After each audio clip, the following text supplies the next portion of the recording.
How we doing today, guys? Good. I think everybody should have pride in performance. We talk about personal performance and anything that you want to try to do. And is that more important to you or is it more important to somebody else? But, when you play competitive sports, the other guy's looking at you trying to figure out how am I going to take advantage of beating this guy. And if you have pride in your performance, you're going to make sure you take care of the things that you need to do to play your best. So you learn from past experiences, you improve, and you actually gain confidence in the way you practice and the way you do things. And it fortunately helps you play better and stay focused in, the critical time in the game, in big games. So that's something that we're trying to get our players to really stay focused on is, personal performance. How can I achieve and play a little bit better? How can I prepare for the game a little bit better? How can I have the mental practice from here to there to be able to eliminate mental errors, eliminate assignment errors so that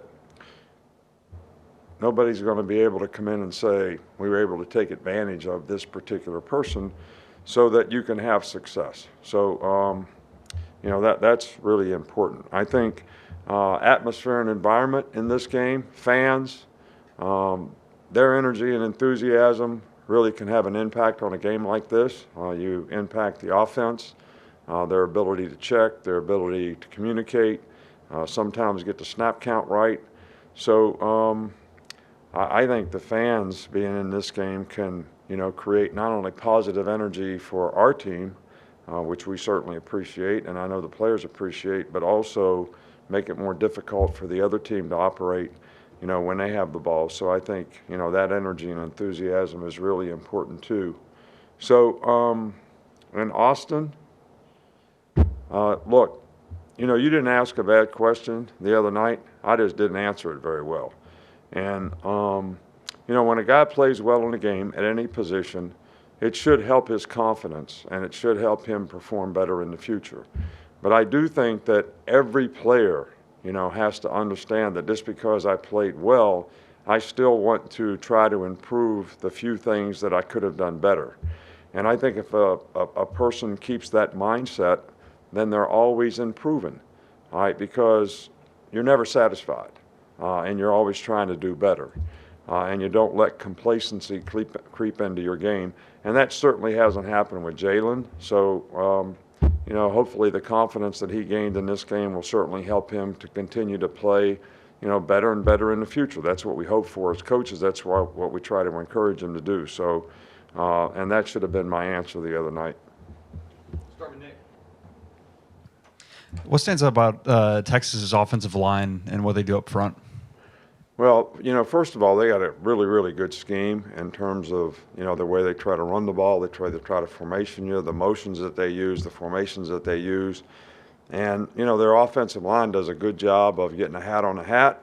They're big. They can play physical. They're athletic. They're pretty good pass blockers. So they're just a good all-around group, and they have plenty of experience.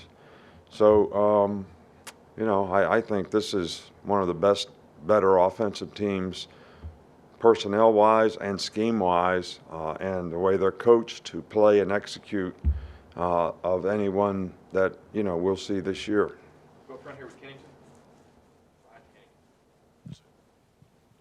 After the Middle Tennessee State game, Jermaine Burton said that one of the big reasons why he decided to come back was because he wanted to see himself mature as a leader. How have you seen him do that, and how has he improved on the field as well? Yeah, well, I think Jermaine has shown a lot of maturity.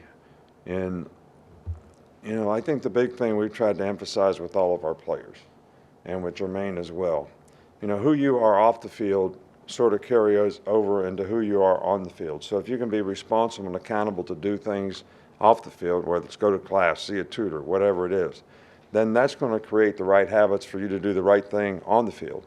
You don't get discipline when you go on the field. You get it in your life when you start getting up in the morning and start making choices and decisions about what you're going to do and what you're not going to do. So, and that's something that he's learned to understand And I think that is carried over off the field as well as on the field, and I think that'll help him be more successful in, whatever his challenges are in the future, because he could have a really good career if he can continue to progress in that area.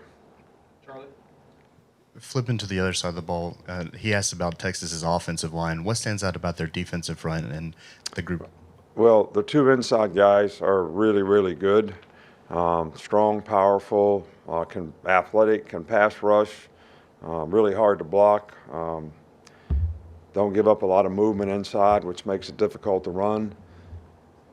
Their ends are athletic, and they do a good job of playing together as a team. They've got really good energy and enthusiasm. They played really well last week, and it's a very good defensive team. So it'll be challenging for us to be able to get movement on the people that we need to get movement on so that we can have some balance on offense, and there'll be challenges in pass protection as well. Chase? I think Nico Johnson played on 3 of your national championship teams, and of course he's a Texas defensive GA now. How do you remember his career, and what kind of coach do you think he might make? Well, Nico is, first of all, there are championships, not my championships. There's a lot of people that contribute to that, a lot of players, and in every plaque we want every guy's name on the plaque because they all contributed to it in a positive way. And Nico is a great person, smart player, was very productive here as a player. He's got great character. I think he'd be a great coach. He's smart, he's bright, he's industrious, he's a hard worker. So I don't think there's any question about the fact that he would be an outstanding coach. Go to Matt. What does the Texas secondary do well, or that's a unique challenge? Yeah, well, they've got some really good players. They got a outstanding corner. They've got a couple really good safeties. They've got experience.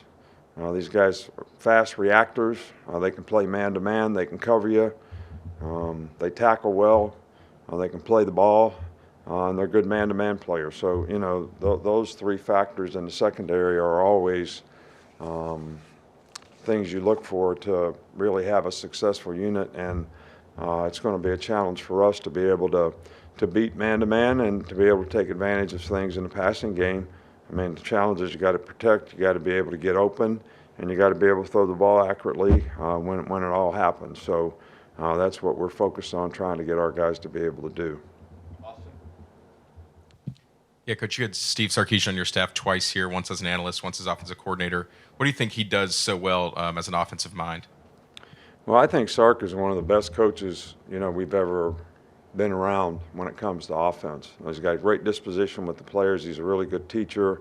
He's got a great understanding of the game, really understands defense and how to attack defenses, but has some really good concepts on offense that are hard to defend, understands how to present them in different ways so that maybe whatever you practiced, it doesn't really come up that way in the game, which makes it more difficult for defensive players. But Sark did a great job here for us, and he's doing a great job at Texas, and it's going to be a very challenging game. They've recruited well, they coach well, and they've got good players, and they're well coached. Got 2 to finish up, Oscar and then Kirk. Hello, Coach. How was that moment of decision when you extend your hand to Steve Sarkisian and give him a second chance? Thanks so much. Gracias. I